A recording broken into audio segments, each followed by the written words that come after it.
America, and welcome to another Founders Friday on the Glenn Beck program. Somebody asked me just before we went on the air how these shows are being rated, and I have to tell you, we didn't think anybody would watch. We thought, we'll give this a whirl, see if everybody wants to watch it. They're wildly highly rated, and I thank you for watching. There is a hunger in America for the truth, and tonight, I think we're going to blow your mind. You're going to have to ask yourself a couple of questions by the end of the program. Why would our schools leave all of this history out? I mean, this is some of the greatest American story that you've ever heard. Why would they do that? And it's everywhere. You just don't know where to look. If you take a look at the revolutionary paintings of revolutionary times, here it is. It's the Boston Tea Party. Bunch of white guys, and then these people strangely looking like Indians, and they're not. But that's it. Not a lot of racial diversity. If you watch movies, one great movie. This is John Adams. You watch John Adams, and you don't see a lot of racial diversity. I'm currently watching Johnny Tremaine. This is. I love this movie. I remember this growing up. I was watching it with my kids just last night, and I noticed there are a couple of American Indians, but you don't see any African Americans unless they're slaves. They will show people as slaves, but that's it. Now, I want to show you a painting of the Battle of Bunker Hill. Here's the Battle of Bunker Hill. Bunch of white guys, right? Unless you know where to look. Right here. That's Peter Salem. He was actually the hero of the battle. It doesn't look like he's a hero there. He looks like he's cowering behind the white guy with a sword. He was the hero of the battle. And he saved scores of American lives that day. Why don't we know this? Look at the picture of the Battle of Lexington. 150 Americans. There it is. Do you see any faces of color in this painting? They were all members of the Reverend Jonas Clark's church. They went out. They were actually, if I'm not mistaken, David, they were in church at the time, right? He called them together at church, okay, yes. So we called together at church and then said, let's go! And they went to defend their town. When the shot heard around the world was over that day, there were 18 Americans lying on the ground. What you don't see in this painting are the equal numbers of whites and blacks. They were white and black patriots. It was a mixed church. Did you even know that happened? One of those injured patriots on the ground in this painting was a black man named Prince Estabrook. I bet you never heard of Prince Estabrook before. How about the painting of George Washington crossing the Delaware? Bunch of white guys, right? No.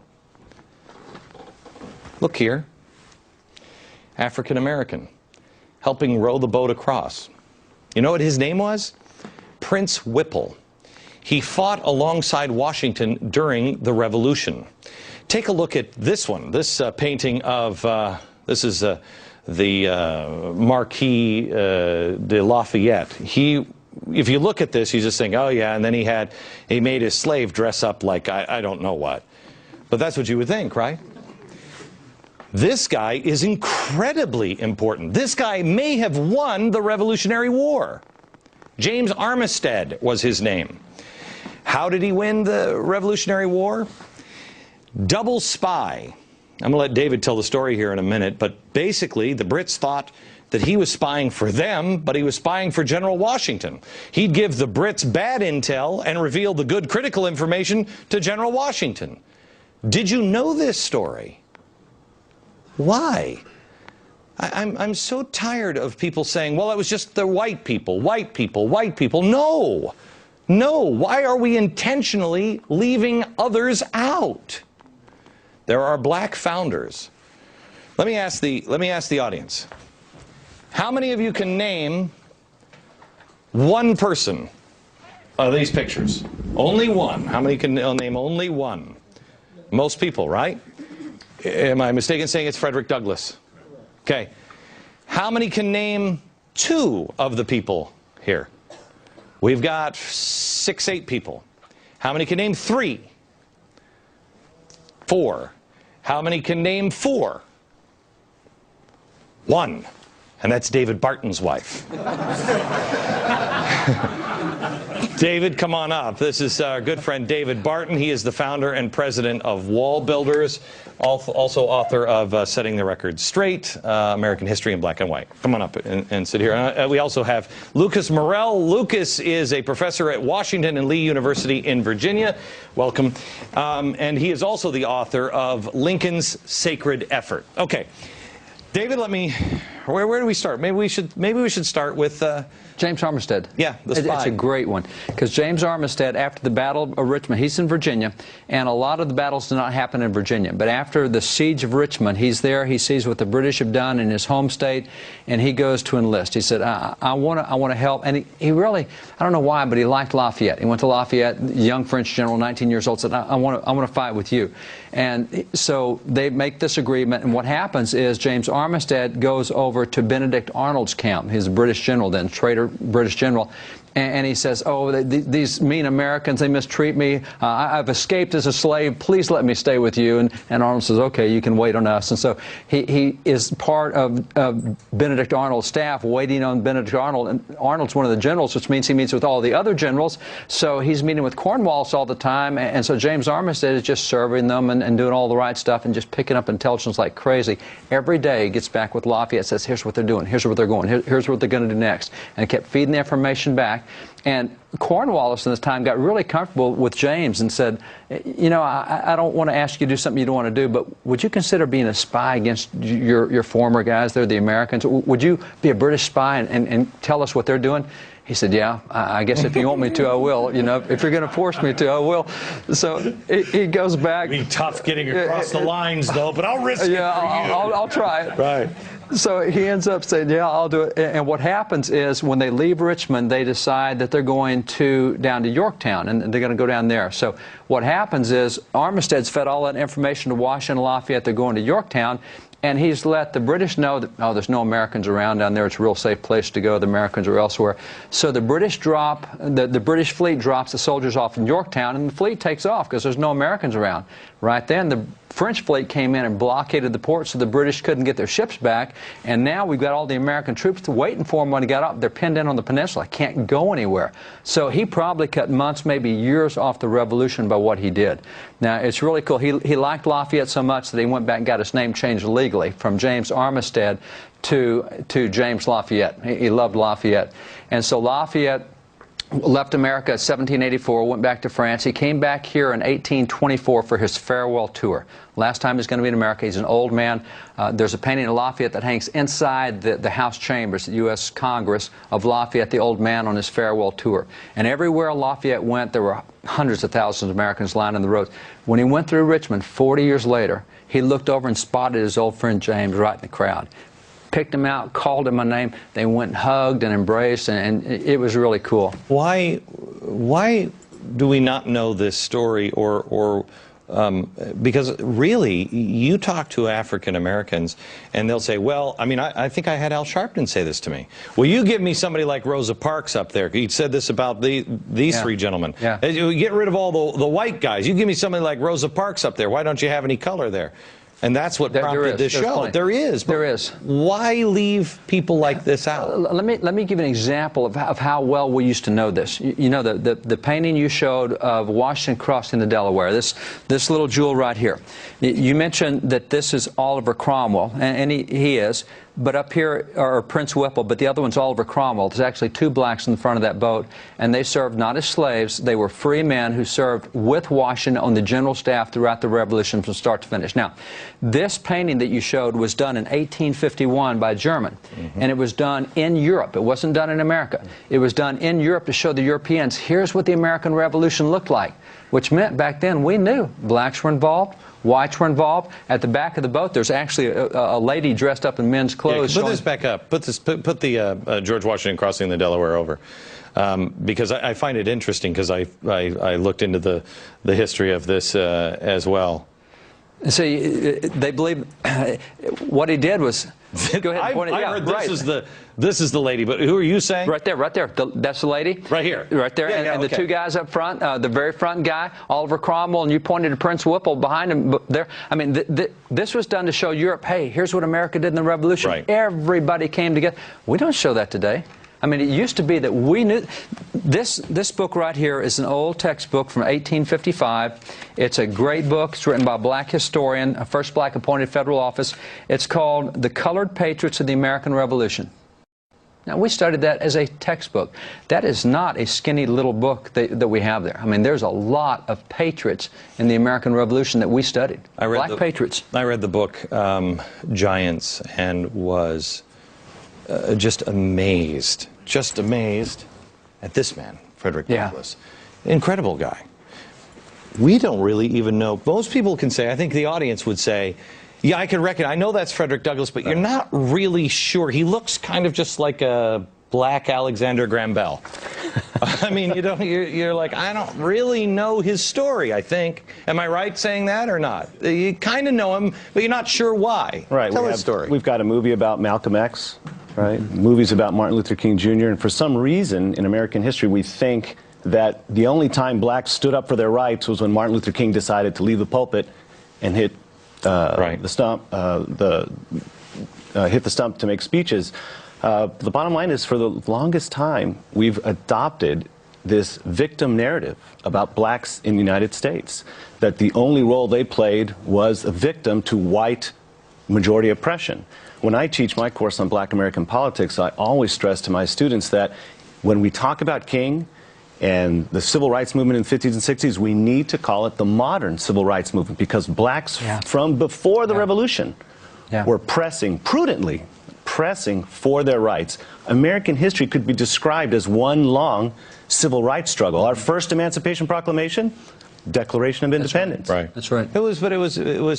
It's been this way. It's going on now. It's going on. It's people trying to grab others' rights, and that never changes. That's human history. Nature. That's human history. If I ask the audience, when did America have its first African American judge? What year would you say? Anybody? Take a guess. Judge. 1860s? Anybody? 1770. Amy, is that just a wild guess? No, it's not.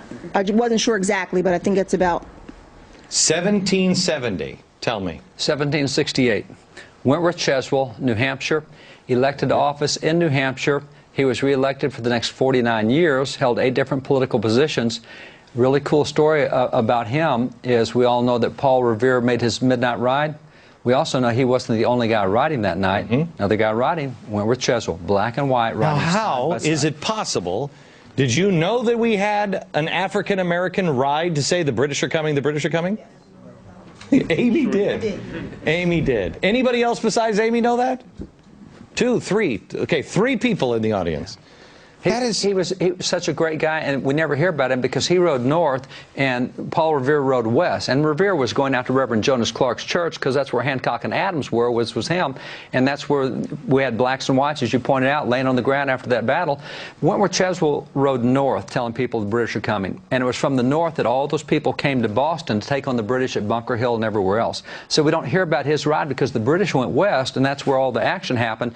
But it was a couple of days later when all these people started coming down from New Hampshire and Vermont and elsewhere, and that's where he had ridden, telling them what was up. Lucas, when we come back, I want to take a quick break, and when we come back, I want you to tell me a little bit about about Frederick Douglass. Sure.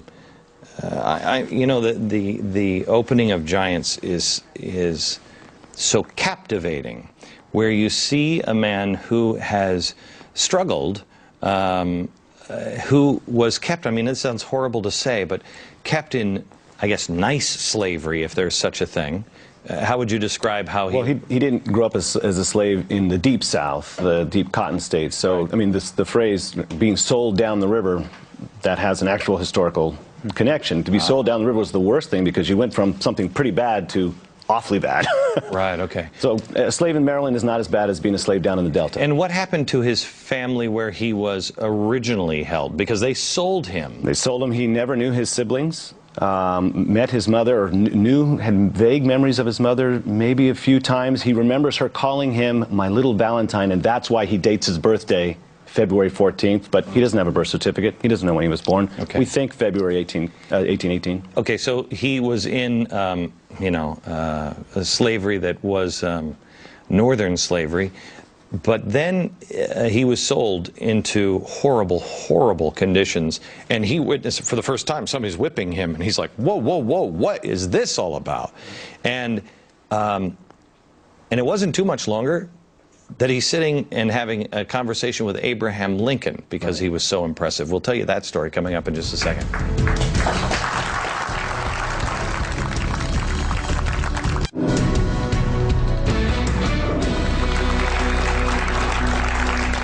Tonight, we are talking about the founders and the black founders, and I think Frederick Douglass is a refounder. And we need more refounders. There are black founders. There are people that were here and played instrumental roles in the American idea and experiment. To learn more about all the founders, go to glennbeck.com and sign up for Insider Extreme. Check out the rock stars of the revolution, the 5 things you didn't know about our black founding fathers. Available at glennbeck.com. Sign up for Extreme, and you get the documentaries and everything else that are part of that. All right, back with me now, David Barton, founder of and president of Wall Builders, and Lucas Morel. He is the professor at Washington and Lee University in Virginia. We're talking a little bit about Frederick Douglass, and I just want to, I would like the thrust of this show to be able to have African Americans watch this and say, oh, wait a minute, hang on, I haven't been told the truth. This is my country. There's such a disconnect prior to Abraham Lincoln. It's like the country for African Americans maybe was founded here, but that's not true. We have a man who was born in slavery, didn't know his family, horrible life, sold to another family. He's being whipped, and he doesn't even understand it. Correct me if I'm wrong, or if you can fill in any of the blanks. He doesn't even understand it. He's like, what are you doing? And whip him, whip him, whip him, try to break him. He runs away. He's sent back. Now they whip him within an inch of his life. He finally actually breaks the master, if I'm not mistaken. The slave breaker, right. Right, yeah. I think he's sold to another family where he finally is emancipated. Is that, I'm trying to remember this. Well, he escapes for a second time. You're right. He tried to escape in 1836, I believe, and was caught in prison for a while, sent back, and then 2 years later just decides to try it again, rather die fighting for his freedom than to continue living as a slave, and he succeeds in 1838. Now, how does he, where does he go from there? How does he make this transition from slave to here's the fellow who he gets in close with the Anti-Slavery Association, the American Anti-Slavery Society, and becomes a lecturer. And the story about that is his English is so good, people start saying there's no way Frederick Douglass could have been a slave because he speaks the King's English. I mean, it's so eloquent. He publishes his very famous now narrative of the life of Frederick Douglass, an American slave, in 1845 to rave reviews, has to flee the country because he names names, his masters. What he doesn't do is he names the whites who helped him, because he wants to continue the Underground Railroad, as it were, for it to be successful. In fact, he's very critical of those who've been bragging about how they got out in this and that way. And he's like, look, you're not doing your brothers a favor here. So he has to flee to England, goes on tour there for 2 years, and it's British friends of his, with maybe a few Americans, who pay for him to be free so that he can return to the United States in 1847. Okay, so he comes back. He takes a trip to Washington, D.C.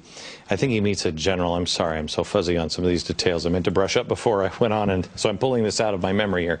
But he goes to Washington. I think he meets a general, and the general is so impressed with him, says, you should serve. You should serve. And he says, absolutely, which was, if I'm not mistaken, unheard of at the time. And the general is so impressed, he says, you need to meet the president.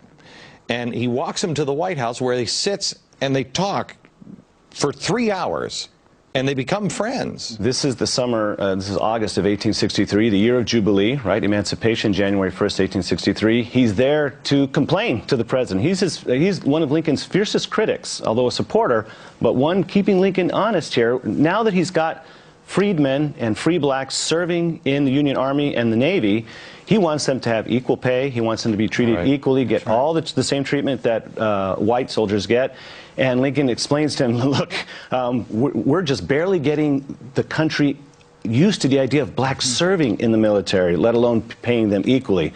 He makes the governor of Connecticut wait out in the hall. Twice they come in and say, Mr. President, the governor of Connecticut is out here, and he says, I want to talk to my friend Frederick Douglass here. Meets with Douglass next year, August of '64. What's happening then? The war going very poorly. Lincoln, on record, does not believe he's going to be reelected. So why is he meeting with Frederick Douglass? Not just Frederick Douglass, but a second meeting, another meeting with Martin Delany, another black intellectual of the day. One plan. He says, McClellan gets elected, the Emancipation Proclamation is going out the window. You guys need to help me spirit as many slaves as possible across Union lines, because after March 4th, 1865, I will be no help to you. Thankfully, he gets that great telegram from Sherman in September. Atlanta is ours and fairly won. And, of course, everybody's like, oh, I'm not against the war. I'm for the war. The war's going great. I'm for it. Boy, we wins. haven't changed at all. Yeah. Jeez. That's right. We are just little worms.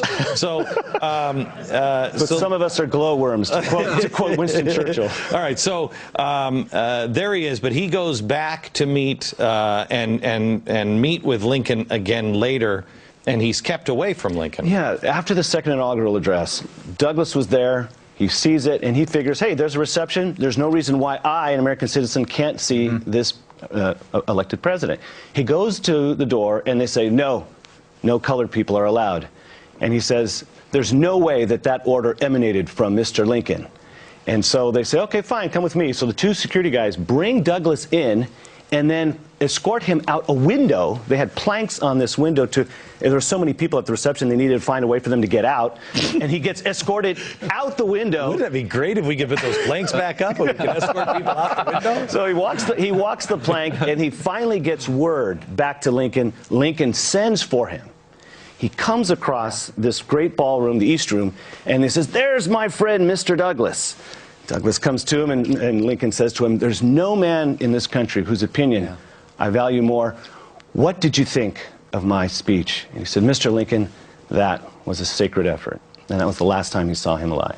All right, I want to, I'm going to take a break, and then when I come back, I want to go back to the Revolutionary time, because African Americans played a critical role, And there is one thing that drives me out of my mind. I've heard presidents say it, and it is such a misjustice to our founders, such a miscast, and it cannot be anything other than intentional by people who are intelligent. But then again, I've seen how history has been distorted and changed. You may not even know the truth. Maybe I should give them the benefit of the doubt. They don't know the truth either. It is, I am only 3/5 of a man. And don't tell me about the founders. Let's correct that history. It is crucial to understanding, and it restores the founders and who they were. Back in a minute.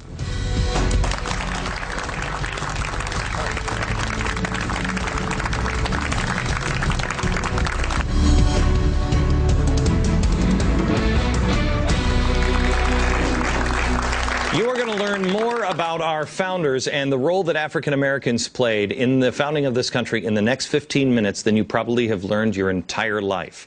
Back with me is David Barton, founder and president of Wall Builders, and Lucas Morel. He is a professor at Washington and Lee University in Virginia. I want to go back to Frederick Douglass here, because Frederick Douglass actually was very upset at our founders, because he said, I'm not just 3/5 of a human being, I'm a full human being.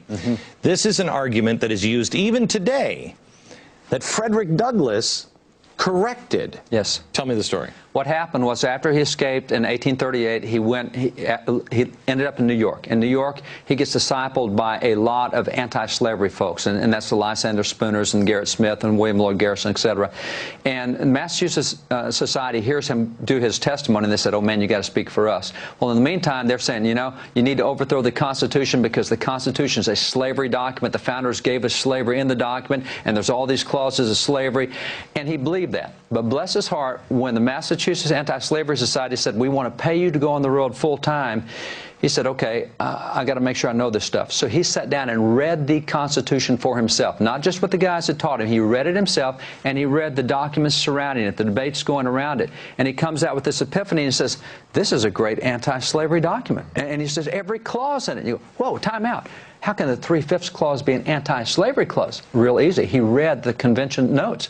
What happened was, you had all these anti-slavery founding fathers. You had, for example, James Wilson. You had Elbridge Sherry. You had Luther Martin. Ben Franklin. All these guys, all these anti-slavery guys.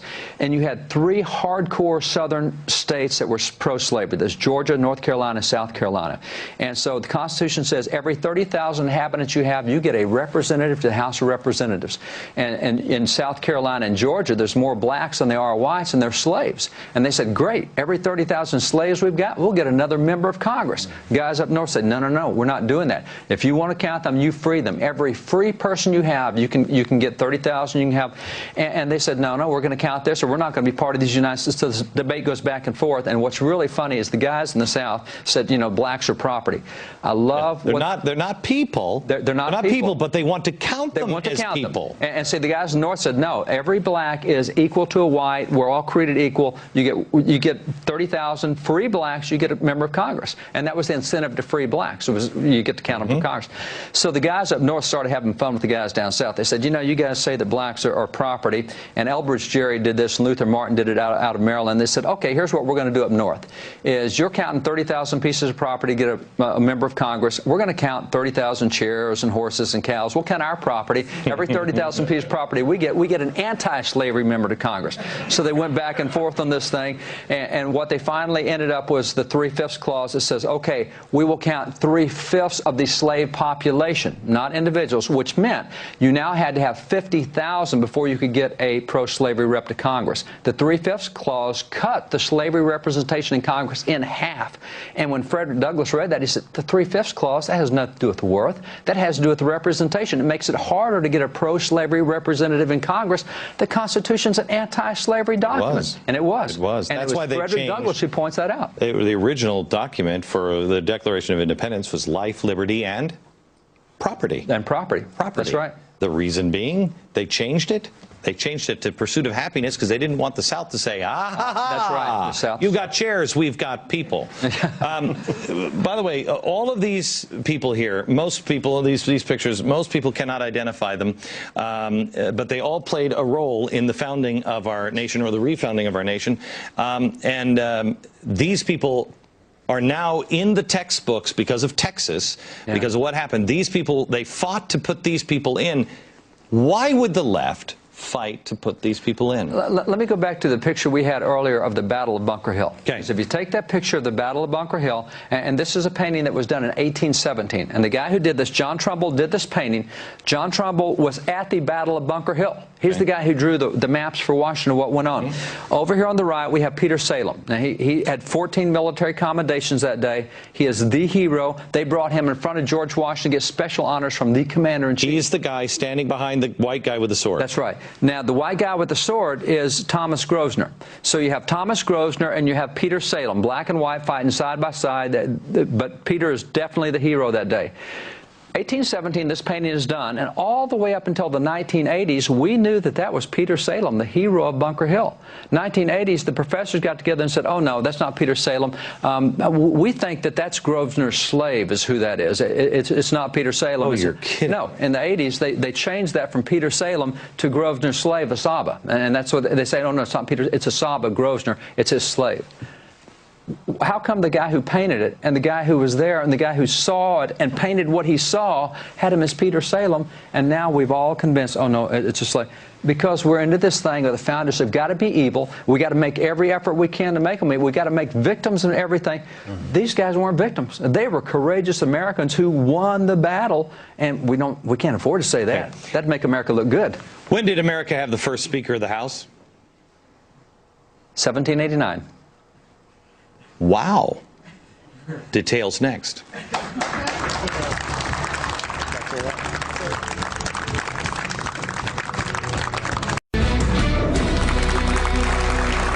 Founders Fridays. This is lost history in America, and you need to preserve it. Back with me now is David Barton, founder and president of Wall Builders, and Lucas Morrell, professor at Washington Lee University in Virginia. We're going to get to some questions in the audience here in a second. First, one thing that I think is missing in America, and it is the key to America, has been the difference between individual rights and collective rights. And this man articulated that. In a speech entitled Our Composite Nationality, Frederick Douglass said, I know of no rights of color superior to the rights of humanity. He thought the worst thing that could happen for blacks after the Civil War was to treat them as exceptions in the law. And so today, with the discursive logjam that we have over things like affirmative action and group rights, and the only thing that you get from government is if you ally with others who look like you or somehow are categorized like you. This goes into your theory that this is why this is not being taught, because you can't play the victim card. If you don't... It goes against the traditional victim narrative. After the Civil War, the history was actually written by the losers. That's the one time in history where the losers wrote the history. That's exactly right. Really interesting perspective. That's exactly right. All right, David, explain quickly. Let's go through these people. Let's go through these. This guy right here, this is Lemuel Haynes. Lemuel Haynes is a soldier in the American Revolution. He is a black preacher. He's the first black preacher ordained in America that was a pastor of a white congregation in Vermont, Massachusetts, New York, several places. A black professor in black a preacher, white... That's right, in a white church. Yeah, black minister. Black minister in a white church in 4 different states. He was ordained in the Congregationalist denomination in 1785. He's the first black to receive a master's degree in America. He got that in 1804 from Middlebury College. So Lemuel Haynes, every year on Washington's birthday, he preached a special sermon about George Washington, his commander-in-chief, in all of his churches where he was. Unbelievable. So we don't hear about Lemuel Haynes. This is Benjamin Banneker. I think he's the most brilliant scientist in American history. This guy, unbelievable what he did. He's the guy more so than Franklin? I would put Franklin and Banneker almost equal. Now, Franklin did a lot of inventions. This guy one time took a pocket watch. He taught himself how to read. He taught himself science. He wrote an almanac that 10 years ahead he was able to predict to the minute solar eclipses, lunar eclipses, 10 years before they happened. I mean, by watching the motion through a telescope, unbelievable what the guy did. He once took the back off a pocket watch, saw how it worked, went home and carved a wooden clock with all the gears, mainspring, and it was accurate to within 1 minute a year. A wooden clock the guy did. Cow. He's the guy who laid out Washington, D.C. He's the surveyor who did all that. He's a brilliant mathematician. Jefferson gave him... Never knew this. No. Jefferson gave him as an example to France, said, hey, you guys in France think that blacks are inferior? Here's Benjamin Banneker. Okay, I have Jefferson 2 minutes total, so quickly right there, and then we have one right here, James Armistead. We talked about the first double spy, really cool guy. This is Richard Allen. He's the first founder of a black denomination in America. He is a soldier in the American Revolution. He actually is the first guy to practice medicine, taught by sign of the Declaration, Dr. Benjamin Rush. Just a really cool story. Okay. So really cool. All right, good. Now tell me. Here to these guys. Now let's take the full of the first representatives. I asked, when did we have our first black Speaker of the House? When did we have the first Speaker of the House? 1789. When did we have our first black Speaker of the House? I bet most people would say never. Never. Except it was right here. Joseph Hayne Rainey. Joseph Hayne Rainey of South Carolina is the first black to preside over the House of Representatives. These are the first 7 blacks elected to Congress. You have here Senator Hiram Rhodes Revels, the first black U.S. Senator elected. He was a minister of the gospel. He was a missionary. He worked with Frederick Douglass. He recruited 3 regiments of black soldiers in the Civil War, and he was a missionary to slaves in the South. You have here Benjamin Benjamin Turner, Josiah Wall, the large. This guy right here is really cool. Robert Brown Elliott is probably the most brilliant guy of that era. He actually took on the vice president of the Confederacy in a debate on the floor and just tore his head off. The racist Alexander Stephens. It was a great debate. When did we turn? Were these guys proud Americans, or did they say this is the epitome of what we were just talking about. These were individual guys. Half of these guys taught themselves to read. Half of these guys were slaves, and 5 years later they're sitting in Congress. And as slaves, it was a capital offense to learn to read. So these guys in 5 years, and I'll guarantee you read their speeches and records of Congress, you better have a dictionary and thesaurus in both hands, because you want to understand the language they use. It is so brilliant what these guys did. But were they there to say the white man is bad and the America is bad? No. These guys were, Richard Allen, let me go back here. Richard Allen had been in slavery. Richard Allen was in slavery, and he held no bitterness at all. He says, God would not allow bitterness even in Joseph when he was in prison. Do you think God will allow it in us? He said, we can't have bitterness. He said, by the way, there were some whites who held us in slavery, but it's whites who are working for our freedom. I mean, these guys had no bitterness. They wouldn't allow it. Back in just a second.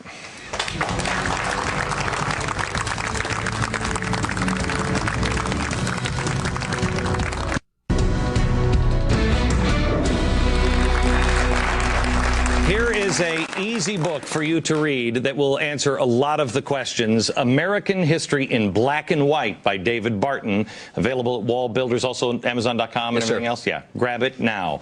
David Barton is here, founder and president of Wall Builders. Lucas Morrell, professor at Washington and Lee University in Virginia.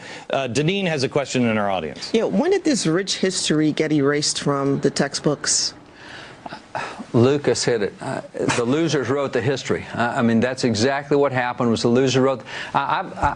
You really set something, put it together for me, because my viewpoint was, and you're going to love this. This is red meat for you. Woodrow Wilson changed the teaching of history. So hate that guy. Woodrow Wilson, when he came into office, he took every black in office in federal government and kicked them all out except one. He left one black in office. He is the first guy. He resegregated the army. He resegregated. He's the first guy to show a film at the White House, and the film he showed was Birth of a Nation, a Klan recruiting film. He called it History Written with Lightning. That's right. The NAACP, to their credit, boycotted that movie. That's right. So he's the guy who wrote the 7-volume History of the American People. And that is the set that suddenly became the whole basis of the way we started teaching 20th century history. It's racist. Oh, it's awful. But he has a PhD. Bingo. Rafiq. Can you please explain to the audience that Texas is working to put this in their history books, is not trying to take out black history as the hype propagated by the media? Yeah, the media doesn't like what we're doing. I was one of the 6 guys appointed in Texas to help oversee the writing, the standards, one of the experts, and we got every one of these guys back in, and it drives the left crazy. Back in. Yeah, back in. Back in. And you know, I love what you said, too, about groups versus individuals, because if you look at the American Revolution, not only was it black and white, guess what? We had a lot of Hispanic heroes as well. And it is such a good group. And the national motto is E pluribus unum. Out of many, we became one.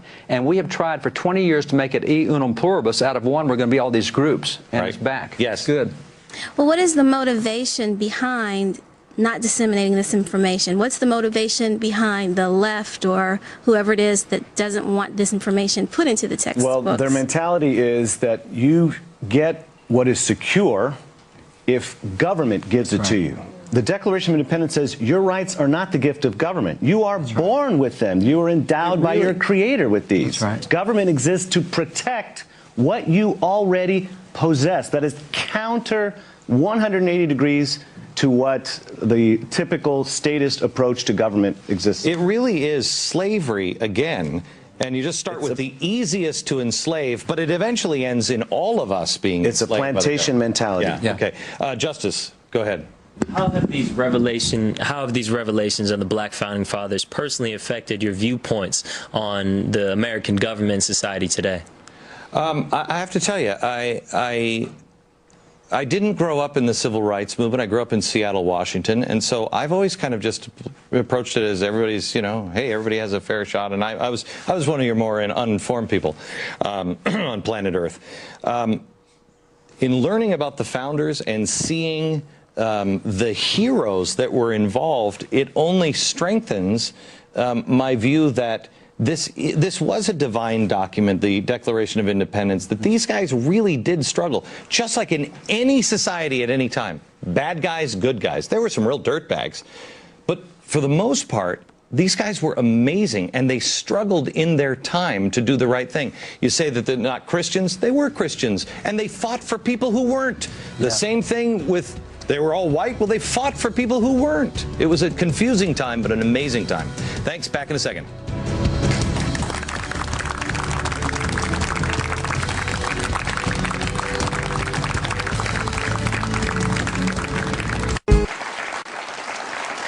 I was just thinking about Justice's question before the break, and the other thing that I've learned is I'm really hacked off because there were amazing people that have been forgotten.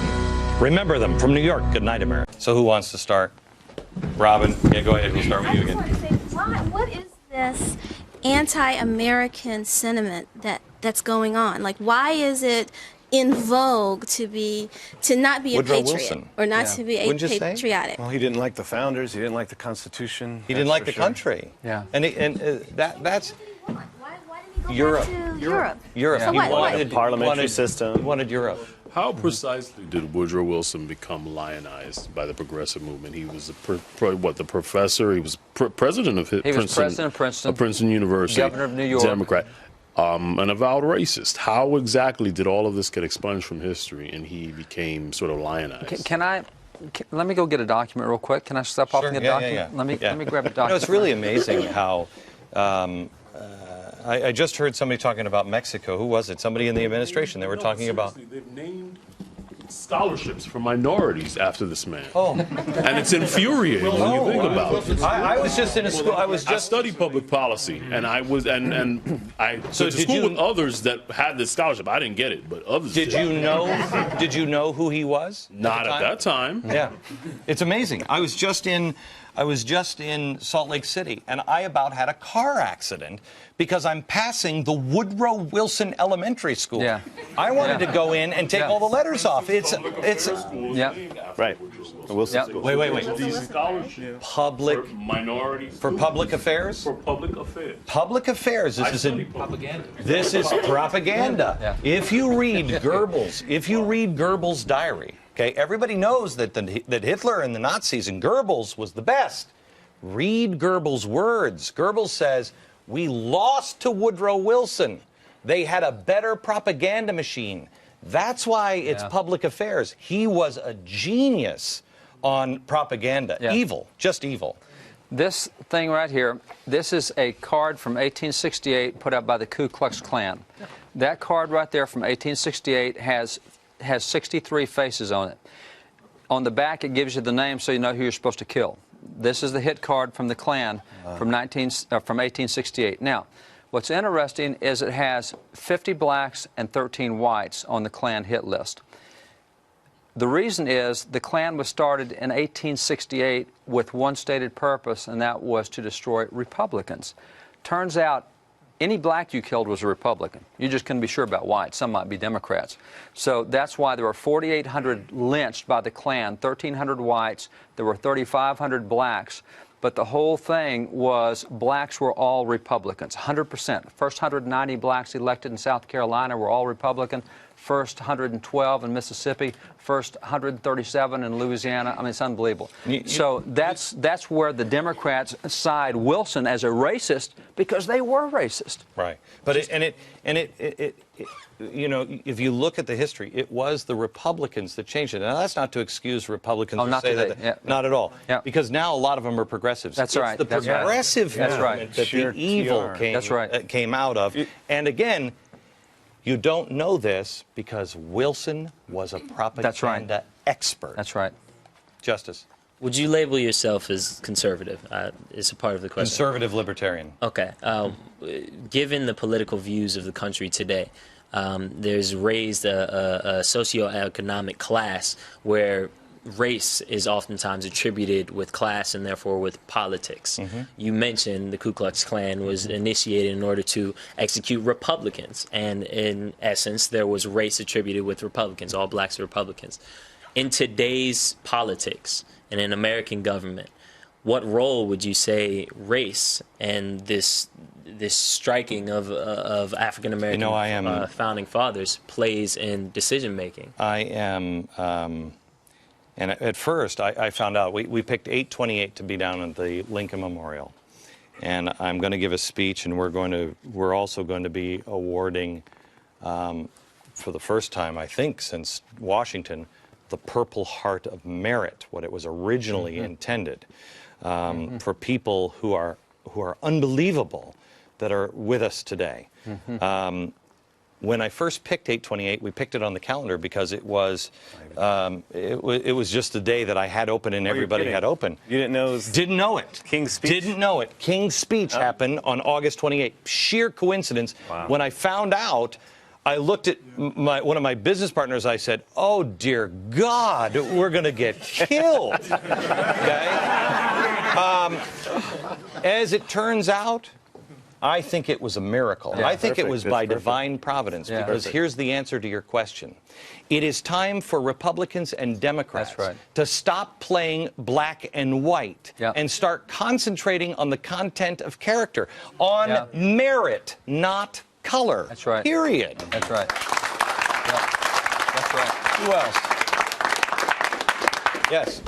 Just a quick comment on Crispus Attucks. He perhaps was the first American killed in the Revolutionary War, and we don't know. Most people don't know that he was a black man. I have heard from African Americans who say, "Oh, you're going to do a show on African American Revolution. Don't tell me the Crispus Attucks story. I've heard it enough. That's your whole show, isn't it?" That's why we left him off today. Yeah, he's like, I think is he still even taught? He's the only one from the founding era that I've seen taught in public textbooks for the last 40 years, is Crispus Attucks. Nobody else. Larry, did you know this stuff? Did you know this stuff? My grandfather was the person who helped me with Douglas. When I grew up as 12 years old, he always used to talk about him and Booker T. Washington. That's the only ones I ever heard about when I was growing up. Booker T. Washington's been written out of the record. Yeah, He right. is persona non grata. Believe me. He's gone now? There is no center at Harvard named Wrong Booker philosophy. T. Washington Center for the Study of Anything. It's the Du Bois That's Center. right. That debate is long gone, and thank God for Jeff Norrell, who published Up From History. You got to get him on your show.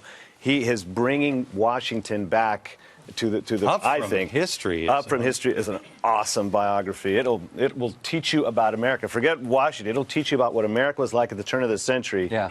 Talk about living in the lion's mouth. Yeah, that's right. That's right. Up in the back and then down here. Yeah, up in the back. If you ever say to like a Democrat, for instance, you know, that the Democrat Party was actually the party fighting for slavery, their typical response is no. Well, in the 30s, obviously the parties completely switched with the critical realignment. And then you read and you kind of realize that the parties didn't really switch. There wasn't really much of a switching. Yeah. And more so, the Democratic Party kind of just promised all of these things to blacks to shore up Yeah. their political authority. lip service, So yeah. how much accuracy is really in that, and when the realignment happened in the 30s, and what is actually can be said about what happened? Let in me the give you 30s an in example of realignment? how realignment didn't happen in the 30s. The 1964 Civil Rights Bill and the 1965 Voting Rights Act are the big things they point to. Both of those were written by Republicans, first by Eisenhower in 57, then again by Eisenhower in 59. It was the Democrat head of the Judiciary Committee that kept it from going through in the House and the Senate. We had talk about it, and actually JFK brought up Eisenhower's bills in 61, tried to get it. Then when he was killed, he gave a speech in 63 in Birmingham. Then he's killed, and then LBJ brings it up. So at the time he finally gets Eisenhower's bills to the floor for a vote, at that time in the House and the Senate, out of 535 House and Senate members, it takes a simple majority to get something done, 269. Democrats had 2/3 of the House, 2/3 of the Senate. No-brainer. They can pass this bill without any Republican support, and having 2/3 of the House and Senate, they could not marshal enough support to pass either the Voting Rights Act or the Civil Rights Act of 64-65. Only 62% of the 2/3 voted for that. It was actually the Republicans who voted about 83% for it, and had it not been for Republicans voting for Eisenhower's bill, you don't get either one of those. So realignment. Do you know didn't why happen. they included women in the Civil Rights Act of 64? To kill the bill. To kill the bill. Hugh Davis Graham's history on this is, he says they put it in there because they said, oh, This is a slam dunk. There's no way this bill's going to get passed now, but the momentum had built up too much. And then you pick up again the Walter Lippmann. Remember, Walter Lippmann was part of the propaganda machine from Wilson. You pick that machine up, which is now in all of the broadcasts, all of the journalist schools, and it's all erased. Right. It's all erased. Yep. Matt, what? And then 2 more questions. Go ahead, Matt. Glenn, on one of your shows, you had Martin Luther King Jr.'s granddaughter. No, niece. Niece. I'll be there. Mm-hmm. I was so floored when I watched that show about her opinions about the black movement and where it's gone now. There's a huge split. And when I listen to self-proclaimed black leaders, especially from this New York metropolitan area, and how different their rhetoric is versus what her statements were, and it's so uncomfortable, especially in this area, to even try to broach the subject, to say, well, you can't talk about that. You're white. You're racist. I want to talk about the conversation. Why do you think they do that, Matt? Because it's easier to just ignore the conversation and just accept the status quo than to try to. It is. If you can call each other racist then you and have make to talk you about afraid, the facts. Then you can't communicate to each other. And I They will keep tell you you, silent. I sat there in my office the next day, and we have people in our office of different colors and nationalities and everything, talking about, and nobody but my office saw that episode, and I was like, you have to find her. You have to talk about this she's issue. amazing. I was floored by that. I love her. It amazes me. Go ahead, yes. No, what I was going to say is that liberal Democrats didn't jump on the civil rights train until it became politically convenient to do so.